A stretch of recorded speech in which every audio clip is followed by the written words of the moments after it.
নমস্কার। আজকে বলবো মঙ্গলের গোচর নিয়ে। মঙ্গল এই মুহূর্তে বসে আছে মীন রাশিতে রাহুর সাথে অঙ্গারক দোষ তৈরি করে। এই মঙ্গল যখন মেষ রাশিতে যাবে রোচক যোগ তৈরি হবে। কিছু কিছু রাশির জন্য যথেষ্ট সময়টা ভালো আনছে। সেটা অলরেডি আমি মাসিক রাশি বলে দিয়েছি। এখানে স্পেসিফিক্যালি বলবো কোন কোন রাশির জন্য সময়টা আরো বেটার হচ্ছে সেটা নিয়ে আলোচনা। মানে ভাগ্যে যদি আপনার বার্থ চার্টে মঙ্গলের সিচুয়েশন ভালো থাকে তাহলে কিন্তু সময়টা যথেষ্ট ভালো হবে, এবং হাতে যদি থাকে যথেষ্ট ভালো হবে। মানে টাকার জায়গাটা বা অর্থের জায়গাটা বা আর্থিক জায়গাটা আপনার অনেক ডেভেলপ করবে। কাজের জায়গায় প্রমোশন হতে যারা বেকার তারা প্রমোশন পাবেন। বিদেশে যারা স্বপ্ন পূরণ হবেন। যারা অবিবাহিত তাদের বিয়ে হয়ে যেতে পারে মনের মতো লোকের সাথে। এবং আপনি আপনার মধ্যে ধৈর্য, সহ্য এগুলো বাড়বে, এবং সম্পত্তি কেনাবেচার ব্যাপারটাও কিন্তু আপনার আসবে। কেন?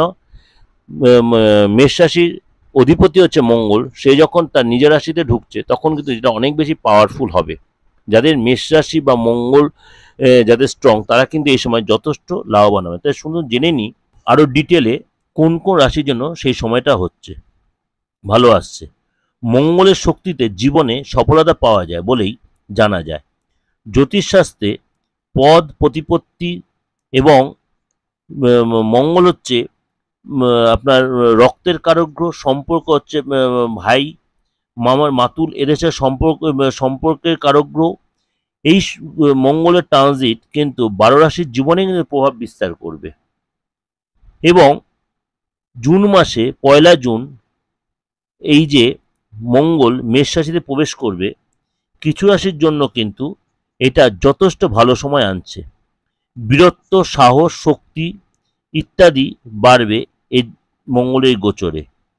এবং এই সময় কিন্তু আপনার যদি চাকরি করে দেন সেখানে পদ প্রতিষ্ঠাও পাবেন। যে বেকার তারা কিন্তু এই সময় চাকরি পাবেন। চলুন জেনে নিই প্রথম রাশি কোনটা। নিশ্চয় আপনারা বুঝতে পারছেন যে প্রথম রাশি কোনটা হবে। সেটা হচ্ছে মেষ রাশি। মেষ রাশির ঘরেই মঙ্গলের গোচর, যথেষ্ট ভালো সময় আসছে। আপনার রাগ তেজ কিন্তু বাড়বে, ঔদ্ধত্য বাড়বে, অহংকার বাড়বে, এগুলো কিন্তু আপনাকে কন্ট্রোল করতে হবে। কেন? মঙ্গল 1 জুন আপনার রাশিতেই প্রবেশ করছে, কেন আপনার রাশির অধিপতি হচ্ছে মঙ্গল। এই সময় কিন্তু আপনার সময় অত্যন্ত শুভ আসবে। যারা বিদ্যার্থী বা শিক্ষার্থী তাদের সময়টা যথেষ্ট বেটার হবে। এই সময় কিন্তু উচ্চ শিক্ষা করতে পারেন। প্রতিযোগিতামূলক পরীক্ষা আপনি বসলে এখানে সাকসেস পাবেন। এবং রিয়েল এস্টেটের ব্যবসা, সম্পত্তির সাথে যারা জড়িত তারা সাকসেস পাবেন। এবং বিদেশে যাওয়ার সম্ভাবনা প্রবল তৈরি হবে। বিদেশে যাওয়ার সম্ভাবনা প্রবল তৈরি হবে, এবং যারা অবিবাহিত তাদের কিন্তু এই সময় বিয়ে হয়ে যাওয়ার প্রবল সম্ভাবনা।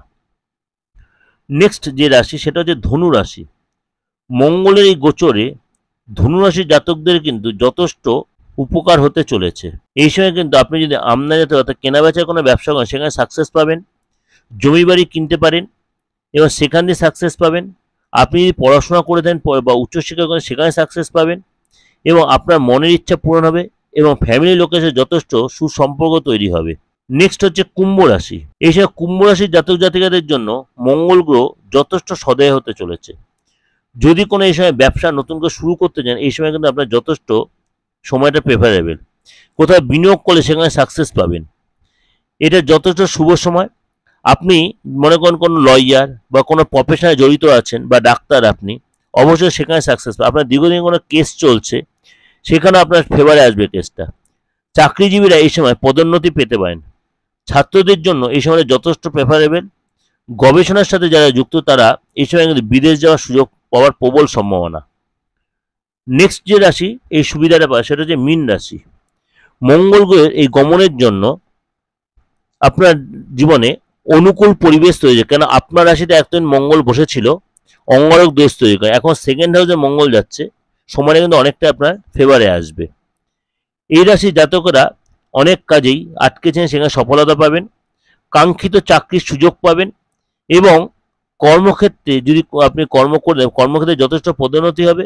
ব্যবসা করলে মানে আগুন রিলেটেড যারা ব্যবসা করছেন, মনে করুন কোনো রেস্টুরেন্ট আছে বা ইটভাটা আছে, এরকম কোনো ব্যবসার সাথে যারা জড়িত বা কনস্ট্রাকশন লাইনে যারা আছেন তারা কিন্তু এ সময় যথেষ্ট সাকসেস মানে সফলতা পাবেন।